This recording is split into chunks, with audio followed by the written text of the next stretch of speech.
Welcome to the From Concealment Podcast, the show for firearm enthusiasts who like to shoot, train, carry, and compete. Get ready for some shooting and sight, firearm and accessory reviews, and of course, insight on conceal carry. And now, broadcasting from behind enemy lines in the From Concealment studio, it's Pete Mitchell and Dan Sams.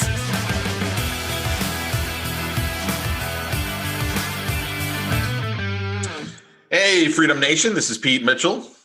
And I'm Dan Sams. And I love how you rock the podcast. I can't wait for my gear to come in. This is all I got today. These are a few of my favorite things t-shirt on from Grunt Style. Awesome, man. That makes me want to sing along to the Sound of Music soundtrack. Right. Right. Well, have you seen the one where it's the meme of Julia Andrews where she's like spinning in the field? And it's the machine guns. Uzis in both hands. It's beautiful. It's so beautiful. Yeah. Dude, so what's been going on with you, man? Yeah, man. So honest truth, I've been working a lot on my PhD. And so that's taken a lot of my mental energy, which is probably a good thing. Which I'm going to say this, you're probably the only host of any gun-related show, podcast, movie, TV, YouTube channel, anything, who also mixes in, well, I'm working on my PhD right now. Yeah. And you know what? Theology. Yeah, in theology specifically. Not in forensic science or anything like that. Although, man, let me tell you, it's been good for my brain to disengage from some of the insanity going on and focus on things that I know are true. And it's been kind of nice, man. My brain has been, my spirit has been refreshed. So enjoying that. But then every now and then I take a break from that, and I've been watching the My Pillow guy explain to me about election fraud. So that's been interesting also. Well, I think the best part of that whole story is, what's his name? David, the freaking kid who I was there and I got shot at the school, and everyone's like, I thought you were out there. Oh, David Hogg. Yeah, David Hogg. He's like, I'm trying to start a pillow company to compete against this guy. Like, literally, or were you out of the news for too long and now you think you can make pillows? Yeah, he just wants attention, I think. Well, because he's basically making money doing nothing but saying he got shot at. Right. Or was in proximity to someone who got shot at. Well, I'll tell you what they're doing to the My Pillow guy is shady, man. Like, they're blocking him from selling in all kinds of stores. Not just his personal Twitter, but his company's Twitter has been blocked. And they're not treating the dude right. And I'm watching his thing. He's got some legit people on testifying about what's happened, and he's not messing around. It is worth watching. I would say it cautiously. I'm not endorsing it, because I haven't been able to verify everything on there, but his michaeljlindell.com, worth watching the video he has on there. I'm again, not endorsing it, but I would say in the interest of looking at information, it is no joke, the people that he has on there. So anyway, that's that's been an interesting thing. I'm like, who would have thought this guy would have been the guy that's... I know. Right. But he's interviewing people that work for the federal government that were investigating all of the international servers connected to Dominion and some of these other voting machines, who were apparently trying to raise the alarm that hey, man, this leaves us vulnerable. And they were trying to get attention on that way, way back before the election. Before anybody was talking about election fraud, they were like, guys, we are vulnerable. And then everything that they said would happen happened. And they're like... told you. And yeah, still nobody wants to listen to them. And then they were pointing out rightly, I don't want to give too much away, but they're like, everybody says, oh, that's been proven wrong in courts. And they're all like, no, it hasn't seen the light of day in court. Mostly procedural things have thrown it out. And then they go through some of these things. It's a little bit shady how things did not make it into court, or how the FBI was blocking certain aspects of investigation. It's shady, man. Yeah. Yeah. Hey, anyway. by the way, before we go any further, guys, Dan and I have set up a Telegram channel. Yeah. If you don't know what Telegram is, it's a great little app. Now, here's the thing, guys. I am convinced that we are going to be we're going to be silenced. This podcast will be silenced at some point by both Facebook, Apple, Google, you name it, just because of the stuff we talk about. Now, right now, we're so small that, we're not even a fly in the ointment. So we're trying to figure out different mediums that we can keep our audience connected. So when one gets shut down, we can quickly tell you, hey guys, here's the new way to get a hold of us. So one of those ways is a Telegram channel. Here's how you get on that Telegram channel. This is actually going to do a couple of things. This is going to get you on our Telegram channel. This is going to get you added to our texting list. And this will get you added to our email list, because we figure if we've got all three of these ways to connect with you, then they shut one down. Like eventually, I even think Telegram will get shut down just because it's tech, and all it takes is big tech to go buy them, and then they shut stuff like that down. But they can't shut down texting yet, because that would require buying up all of the different phone companies. But even then, we still have the phone numbers, so we could actually go in through a different carrier. Same thing with email. It's kind of the way I'm seeing that. So anyway, here's how you get our Telegram channel. You're going to text the keyword HERO, HERO, to 850-990-2020. 850-990-2020. I put that in the comments here on Facebook, on the From Concealment podcast live stream that we're doing right now. And then I'll make sure that this is in the show notes when it goes out to iTunes and everything else. So I'll mention it a couple more times in the course of this show, and probably every episode going forward, because you're going to want to get on that. So again, it's HERO, HERO, to 850-990-2020. That's the phone number, 850-990-2020. Yeah, buddy, man. Well, and that's where we post our memes that we normally only send to each other, because we're too afraid to put them out publicly. That's exactly all right. You're going to get into the server where we share our most secret, awesome, fully lit memes. We're talking full auto memes that we're sharing on there. Mom's demand automatics. Yeah, that's right. It's so good, man. I'm already loving it. And right now, man, we've just been sharing information back and forth on there, and it's already a blast. I know, right? And, I can't wait until it pops off and everybody. Just now are we announcing it to the Freedom Nation, man. So who knows who's going to be on there, man. I'm expecting Cameron. Hopefully Leroy Sr. jumps in. I know Leroy's already in there. Pretty excited about that. We're going to have some real good fun in this. Honestly, I'm so excited. I want to go and look at it right now, but I'm going to wait until after the show, because obviously we got some really important things to talk about today. Yeah.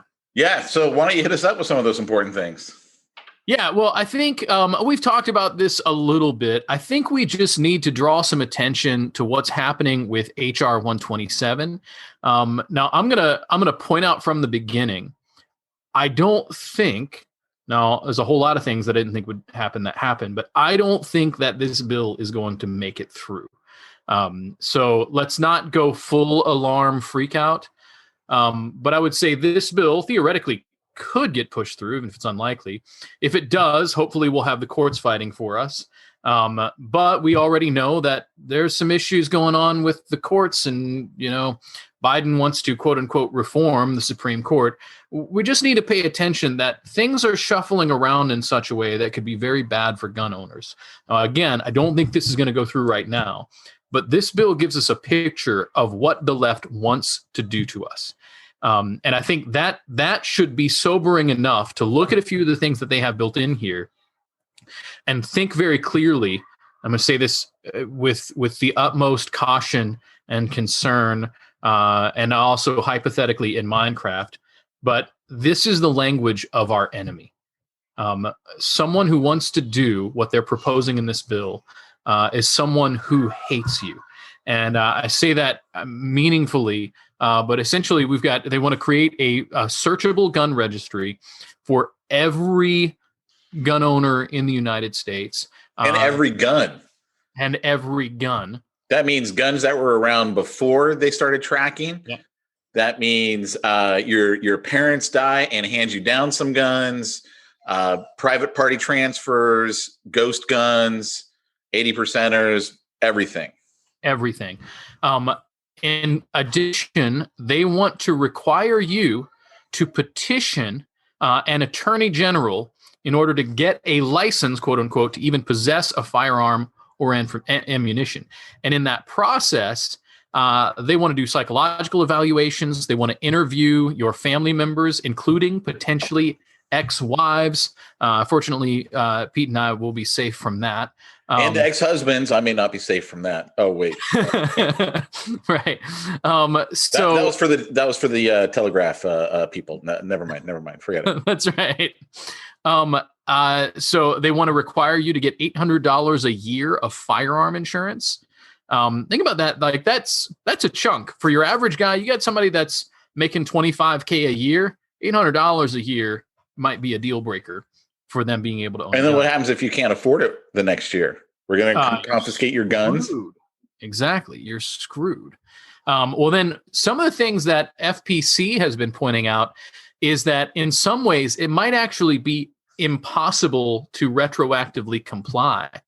And so we might find ourselves, if this were to be brought through, that even if you tried to comply, you're going to put yourself in some conundrums and effectively could end up in jail, even in the process of trying to comply. And so that's one of the other thing that's going on. Why do they expand on that? Why do they think there could be some?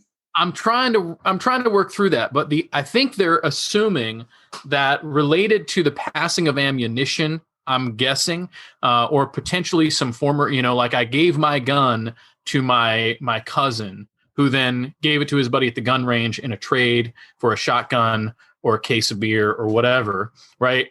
And so that gun, that the closest registry is me, now is however many degrees of separations away from me, and now they're wanting me to answer for that gun.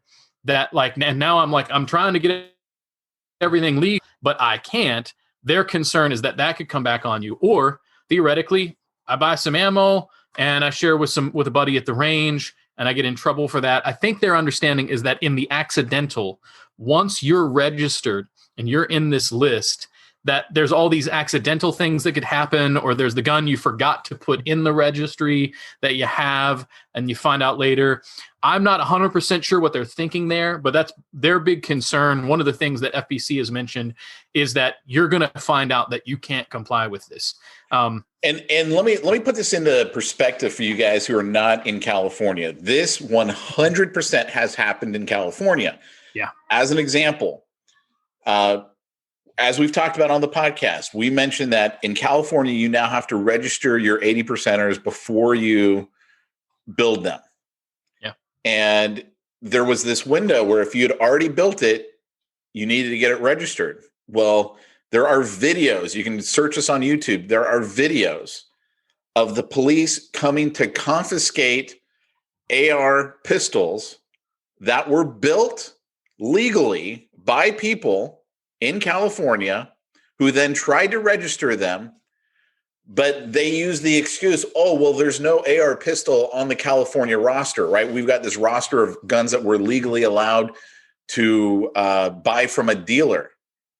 Well, my argument to that is no gun that is man-made, that's not made by, I should say, that's privately made, that's not made by a dealer or a gun manufacturer, rather. No pistol is on the California roster. Exactly. But you're going to single this out and go, well, we want those AR pistols. So we're literally going to take that, not just the lower, we're taking everything connected to it. All the money you spent on that beautiful, beautiful optic that you got on it, everything. They're taking it all. There are videos on the internet where you can see them doing that. And the argument's total BS. Total BS. Well, this is part of what I want to make sure the Freedom Nation and even our opponents, even anti-gun people, I want you to understand that the argument from the anti-gun left, or even from just the anti-gun, scared of a gun neighbor friend that you have, they'll say, oh, well, they're not going to ... And that tends to be the thing. Don't be afraid. It's not like they're taking away your guns. And I'm like, well, actually, they are. Or they'll say, well, it's not like they're going to ... They're still giving you a way to have a gun. Well, like, not really. They're saying I have to petition to get the license to do it. And I think that's one of the other things that the FPC might be concerned about. Here, I already own guns. Now, if I go to try to get a license to own guns and I'm denied the license, what happens now? Right. I'm already in possession of them. So there's several things like that. But what I'm pointing out is that no matter what, their application of the law is always more severe than what the law even lays out. As you're explaining right here, now they're using this whole issue of the California roster to say, that's not on the roster, so we're taking this away from you. And we're not just taking the lower you built, we're taking all the parts from you. And that whole process where, that really wasn't part of the law in the first place, but now they're applying it in a much more severe way than it was designed for. And I would say it's the same thing. This is how things get snuck in and how we lose our freedom over time. It's the same thing as the mask mandates. The details of the mask mandates here in Ohio are that if you have a disability or some kind of a breathing issue, you don't have to wear the mask. You're allowed to just go and shop wherever. Also, the ADA keeps you from having to disclose that information. And yet, man, you walk into almost anywhere, you are guilty until proven innocent. Right. And they'll ask you to leave. They'll tell you, and if you try to say, well, listen, I have a condition, they will cut you off mid-sentence and say it is our store policy. And in their mind, they think they legally have to enforce this when they don't. But the application, what they've done now, we've got this mentality that we lean in and we get a law passed on a certain set of pretense, and then it gets enforced in a much harsher way. And that should terrify us. I mean, it's just the reality. Things are bad. So again, we're not thinking that this is going to pass. Theoretically, it could, but we're more. I got a great picture from Dave Negri. I got to add it to the Telegram channel. Yeah.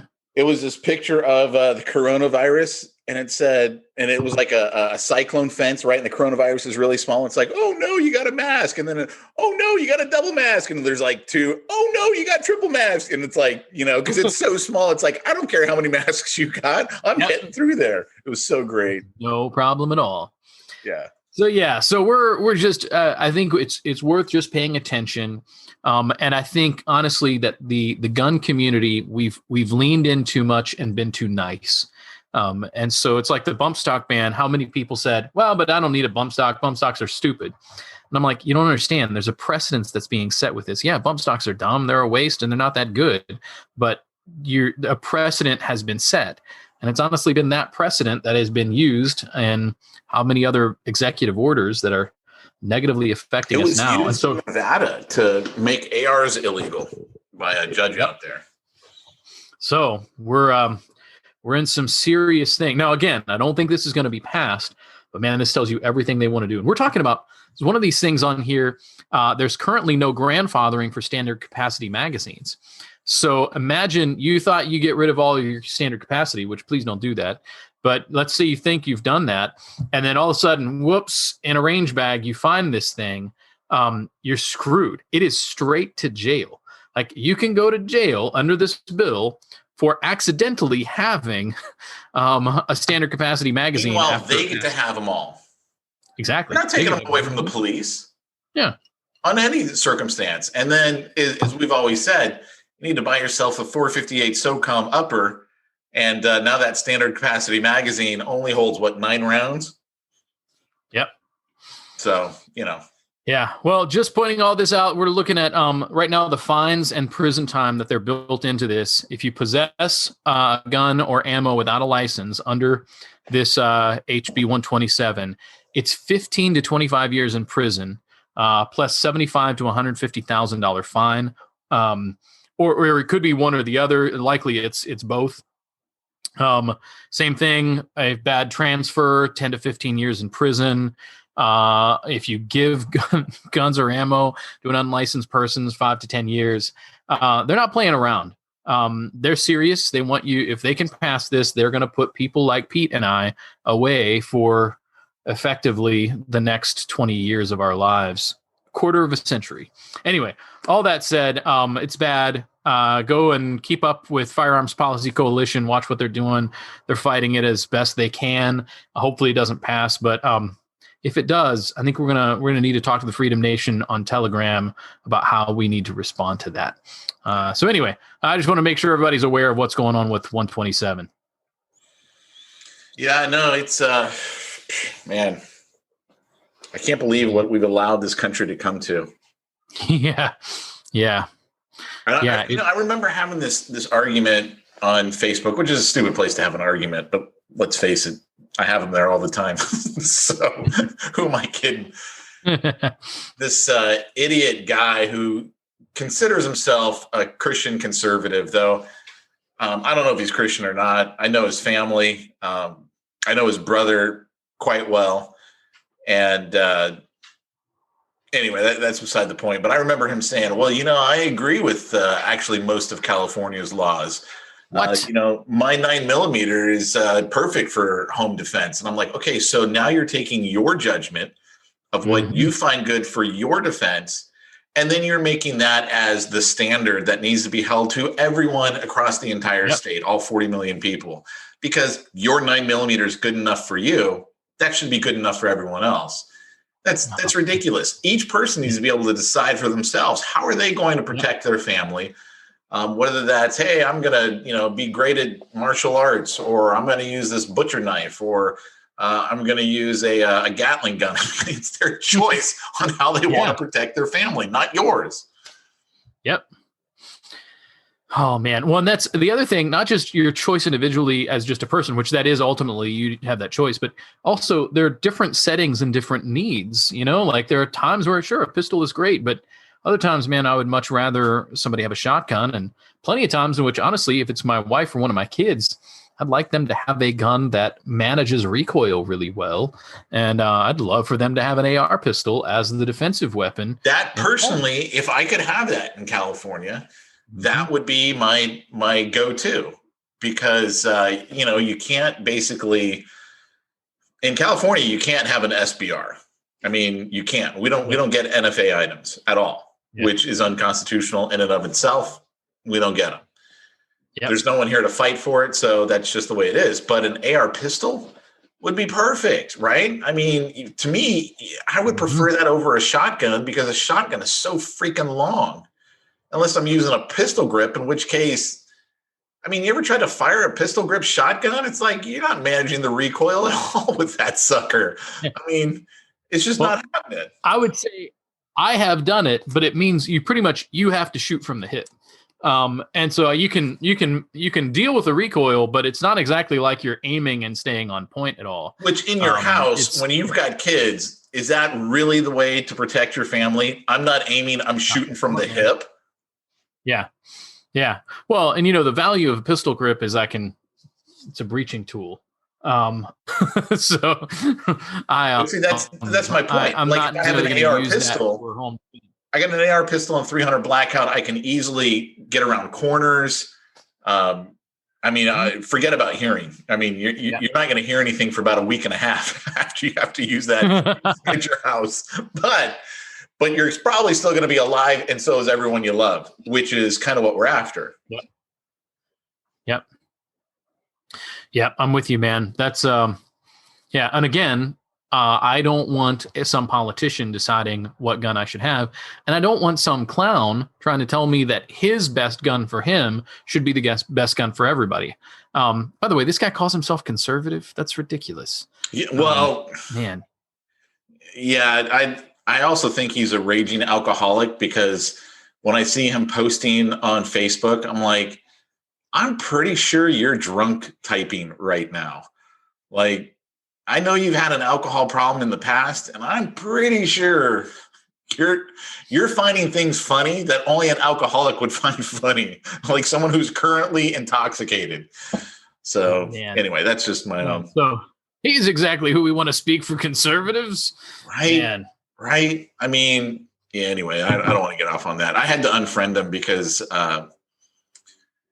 he couldn't control himself around anyone on my list. And I'm like, and then he started going after, people like Peyton, who and I'm like, dude, he's a stand-up guy, and you're telling me he's not a good enough pastor in your eyes? I'm like, dude, you're drunk typing, buddy. You're not allowed to mess with Peyton. Come on, man. You can't mess with Peyton. But I don't know if you saw it in the Telegram chat. I put an article to a Forbes article. Supreme Court will decide whether police can enter a home to seize guns without a warrant. So interesting headline, right? And as you read the article, basically, here's what happened. Husband and wife get into a dispute.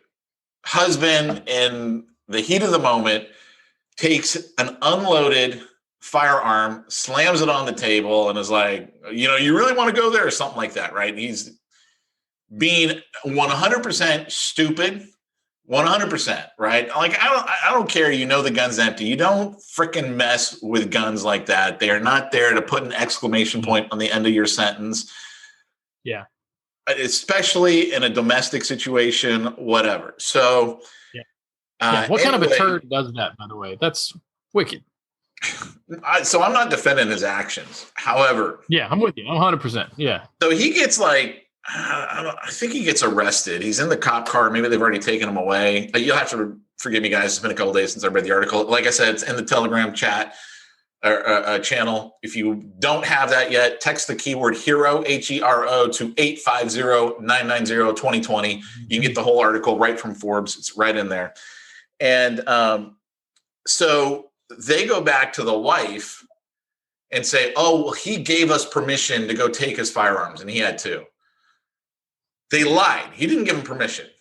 So they never asked her for permission to search the house. And they said, she never gave it because they'd already lied to her and said, well, he gave us permission to come take the firearms. So they go in there, take the firearms. And of course, that's made it all the way up to the Supreme Court, because the federal court underneath said, no, police are allowed to do wellness stuff all the time. And it just goes to show how we allow things to just erode against our rights. The Fourth Amendment specifically says they do not have the right to enter your residence because, for any reason, they don't have the right. They have to have your permission or a warrant. It's one or the other. They didn't have permission. They didn't have a warrant. And they're saying, well, it was a wellness thing, because we had to make sure that even though we had arrested this guy, we have to make sure that he doesn't have access to these firearms ever. That's for everybody's good. But wait, we've seen the stats of 40% of police officers beat their own wives. Just go Google 40% police officers. You'll see the studies right there. I know that's 40% get caught. Actually, in the study, I don't know that it was 40% get caught. It was okay. They were extrapolating numbers I guarantee you they don't get caught. In fact, I guarantee you it's probably closer to 1% get caught. Right? I mean, how many times have we seen this? The freaking wife has been complaining and bitching for years until she's dead. And then, I guess we should have actually taken her seriously. So I'm pretty sure it's not 40% get caught. But good. Which is actually part of the argument, I think, against the study. The cops are like, no, there's no stats for this. Well, I wonder if it's based on the reporting. I wonder if it's 40% get reported. Again, that's different than getting caught. I don't remember because I read the study. And part of the problem with the study, to be frank about it, is the study was paid for by some women's rights, institute. And the reason why I say that's a problem, there's a general bias whenever a study is paid for by a company, or in this case, a nonprofit, they're going to get the answer they're looking for. It's kind of like with drug studies. When the drug study is being paid for by Big Pharma, guess what the scientists discover about that drug? Oh, it's great. It's perfect. It's just what you were looking for. And that's actually a known thing. So that's why when they have these university, right? And I put that in quotes because universities get paid by drug companies all the time, but it's supposed to be the university double-blind study is like, the cream of the crop in study because it's double-blind. I will say that, for the most part, that does help out, but that's the reason why, too. I know this is a side tangent, guys. That's the reason why, too. In science, you never look at one study and go, okay, that's the gold standard. They get a lot of studies where basically someone comes out with something, it gets printed in a journal, and then someone else says, well, I'm going to test that theory. We're going to do our own study over here and try to do it as similar protocols. That's why they tell them all the protocols that the other study did. And then after years and years of studies, they kind of look at all the studies and they go, okay, which way does it lean? because you're going to have studies on both sides. And, you know, when you go, okay, it looks like most of them are leaning this way. So, okay, this is going to be this is what we're going to say this drug does, or, you know, is the end result of this study. And there isn't enough. But I will say this, it happens all the time, which is not to say all cops beat their spouses. My mother-in-law used to have this detective that lived across the street, and you could hear him yelling at his wife like every night. Like, I mean, he's across the street, right? And you could hear him. And it's like, okay, I don't know if he's beating her, but I'll tell you this is not the way you talk to your spouse. This is not a healthy relationship in any way, shape, or form. Yeah. And most people will say that in an abusive relationship, it starts with verbal abuse, and an abuser is an abuser. It's just a matter of, will he have enough time to get to physical abuse? And so they'll say he's going to abuse you physically. It's just he hadn't gotten there yet.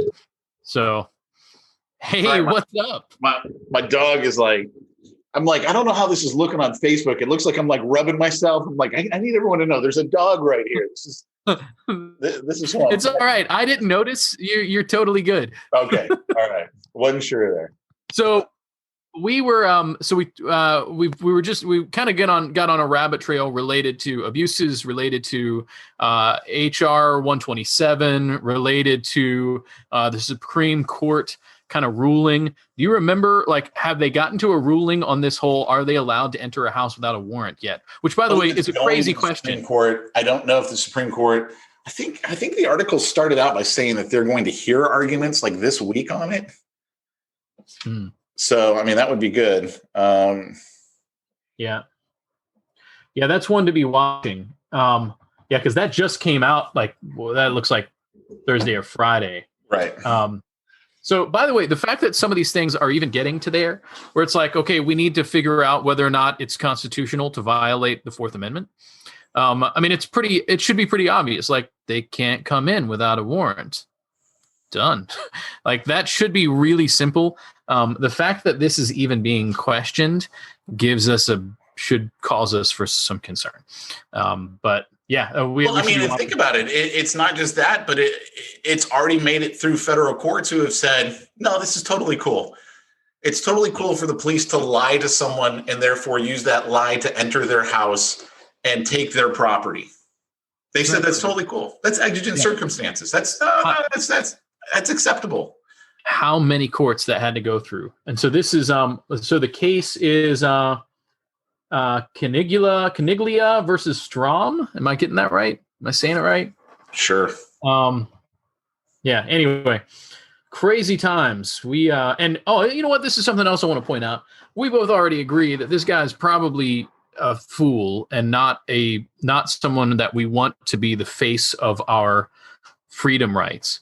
But let me just encourage you. There have been so many times in which someone's rights are being violated, and the person whose rights are being violated is a turd, right? And so what happens is a lot of good freedom-loving people say, oh, yeah, but he's a turd.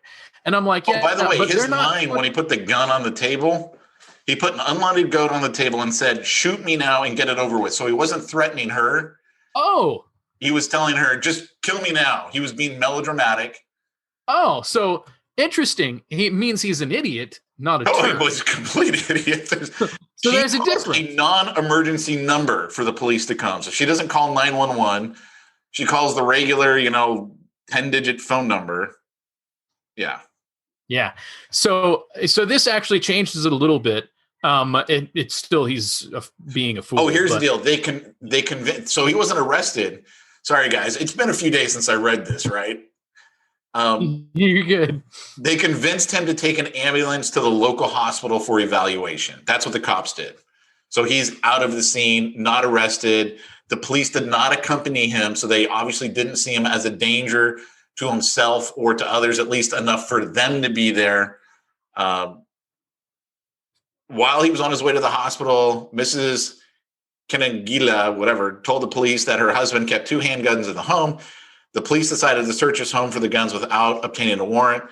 Her consent to have the police search their home was legally negated because the police untruthfully told her that her husband had consented to the seizure of any guns.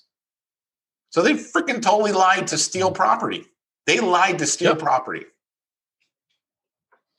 Yep. And I wonder what happened to those guns. Well, that's what he sued for. He sued for a violation of Fourth Amendment rights to privacy and Second Amendment rights to keep handguns in the home for self-protection. Mm-hmm. The First Circuit Court of Appeals, which federal court just below the Supreme Court, sided with the police. The court wrote at its core, the community caretaking doctrine is designed to give police elbow room to take appropriate action when unforeseen circumstances present some transient hazard that requires immediate attention. Understanding the core purpose of the doctrine leads I can't say that word, to the conclusion that it should not be limited to the motor vehicle context. You can also use it for a home. This is crazy because basically you have a Fourth Amendment right for the police, the government, not to search your car. However, it's not the same, and they don't treat it the same as your home. There are more circumstances they're able to violate your Fourth Amendment right and search your vehicle. But, remember that whenever you get pulled over and they say, hey, can you pop the trunk for me? You need to be very polite. And I've heard that one of the best ways to put this, because you don't want to raise the level of aggression from the police, right? Because they're taught to dominate. They're not taught to de-escalate a situation. They are taught to dominate a situation, which always inevitably in the United States leads to violence between citizens and police. It's actually one of the reasons that I do agree with how police are trained much more in the UK than here. They're taught to de-escalate the situation, mainly because they don't have guns, right? The cops don't have guns there. So they have to de-escalate the situation. And their police training is much better than ours in that regards. Yep. By the way, points of experience, I've actually spoken to the Bobbies one time when they thought it was a long story, but alarm went off in a building I was supposed to be in, and the cops were called. And so I had to talk to the Bobbies, and they were super kind. They're like, "Are you the burglar then?"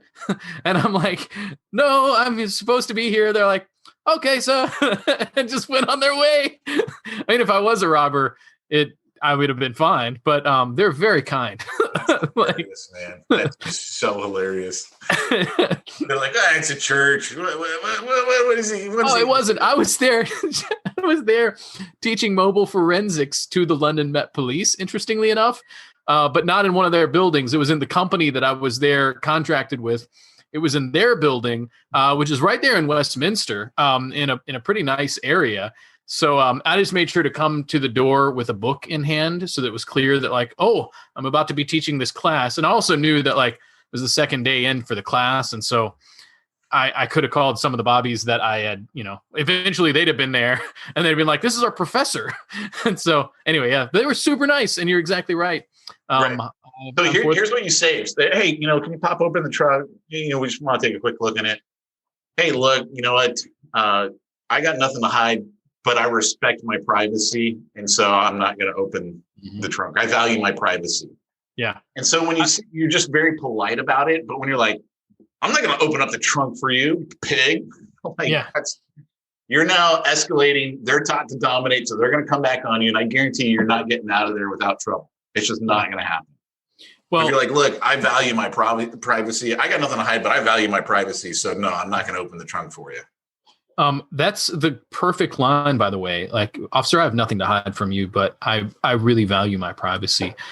So there's some of those lines that it's just, you say it so nicely, and you're exactly right. And I would tell everybody, we are moving into a time where things could get much more escalated much more quickly. Yeah. And so learning to play the game, to even if think of yourself as a spy, if you need to play the game, to keep things from getting worse. Right. So yeah, wild times, man. We're talking about some legal stuff going down. Could I give a little bright spot with a little, not a gun review, but a little gun recommendation? Absolutely. Well, it is a gun podcast, so probably a good idea. I didn't want to jump in. If we have anything else legal we need to address, I think we should. But I figure I want to bring some bright notes to some things going on. So I don't know if you guys want to check out. I don't know if we've mentioned them on the show before, but Howa rifles. Anybody familiar with Howa? HOWA. They make precision rifles at really great prices.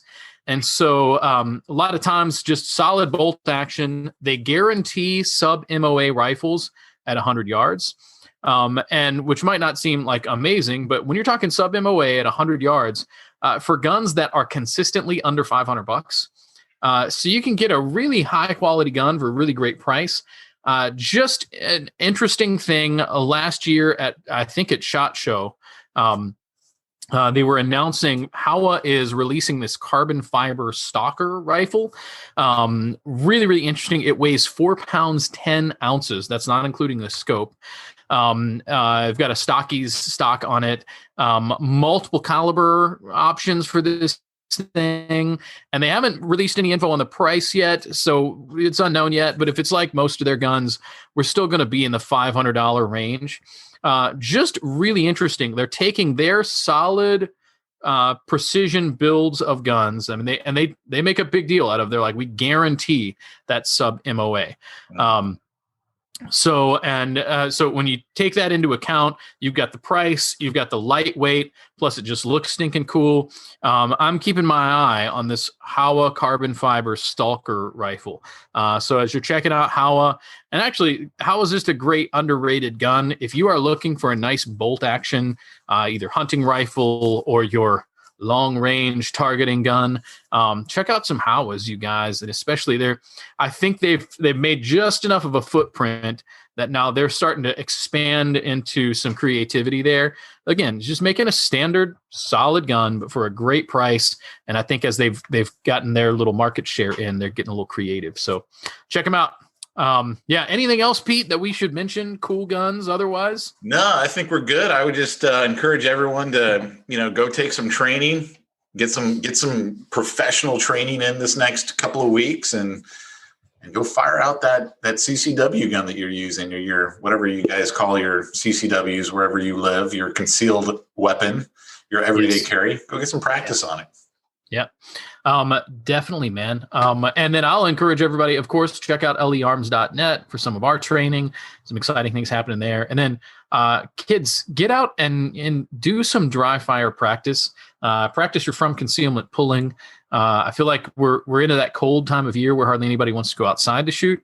And so we're getting really sucky with our training. I know I am. So do some dry fire training. If you can, as Pete says, get out and actually shoot some things. If you're in California and it's warm enough, you can actually shoot targets. But get the training happening. It's really cold here now. Like, I think we're supposed to have a high of 64. For us, that's subarctic. The high this Friday here is, I think, supposed to be 7 degrees. Like the number 7, 17. So yeah, it's 7 degrees. And actually, I think today it was something like 14. Last night it was 13. I think it's cold. And then the wind blows and you're like, why do I live here? God didn't want us to live here. If you want, like, I seriously think about it. I'm like, I think God is sending a message to everyone in Ohio that you shouldn't be here. Like, I didn't design this for you to live in this cold weather. I don't know. Anyway, good stuff. So, hey, can you give us the number one more time for people to opt in for our texting and get the link to the Telegram channel? Yeah. So what you guys want to do is, I'm going to put this in the show notes. I've put it on the comments for the podcast.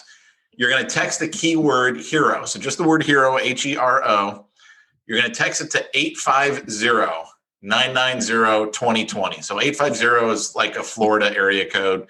It's what number I had to get in order for us to get an easy to remember number. So 850-990-2020. And again, I'm going to put that in the show notes. Go ahead and, again, text that in, keyword hero, and that'll get you added both to our texting list, our email list, and then it'll give you a link to get into the Telegram chat. And that way you can stay up to date with us. I had to put in there, for legal reasons, how many texts we plan on sending a month. I think I put like 4 or something like that. Realistically, we'll probably not send any text because I'm too lazy of a person to actually do it. Same thing with emails. So don't think we're going to put you on some list and start selling it. That's just not the way we roll. This is literally for when they shut us down, which will happen. This will be a way for us to tell you, hey, here's where we were able to pop back up. If we can control that relationship and not let big tech control it, then we get to keep that freedom. This is what we're all about. Yeah, it's what we want. We're here for the freedom, man. And then once we've got that contact info, Freedom Nation, we'll be able to kind of daisy chain. Man, they kick us off a Telegraph. We'll go somewhere else. Exactly. We'll be able to stay in contact, which is going to be increasingly important. And a side note, I'm a little bit disappointed they haven't bumped us off of Facebook yet. I'm like, I know, right? Are we not done enough yet? Like, are you not entertained? So hopefully we're on here a long time, but I would like for them at least to threaten us. I mean, like, come on. Like, I'm starting to feel like not a real gun guy. So last thing too, of course, you mentioned 850-990-2020. And if you're trying to remember, what is it that I text to that number? Just think of Pete and you'll be like, oh, that's right. Hero. You guys have a great week. We'll see you next week. Wait, you got to give Lake Erie their plug? Oh, yeah. Hey, so yeah, of course, learms.net. You guys check out Lake Erie Arms. We are managing to keep stock still, even as busy as it has been. I know yesterday we were out of lower receivers of strip blowers, but we should be getting some of those back in. So get on in there, sign up for training, man. This is the time to sign up for training. We got plenty of training available. We keep the classes small. So learms.net, you can sign up for whatever training on there, but get into the store. If you have not bought guns yet, if you are still thinking through what you want to get, you do not want to screw around. It is, the time is limited. Hopefully we have some big change, and you want to get in there and get what guns you can. All right. So that's all, learms.net, and we will see you guys soon. All right. Take care, everybody. Bye-bye. You've been listening to the From Concealment Podcast with Pete Mitchell and Dan Sams. Be sure to tune in next week for more gun talk. Also, check out the From Concealment website for more shooting-related goodness at FromConcealment.com.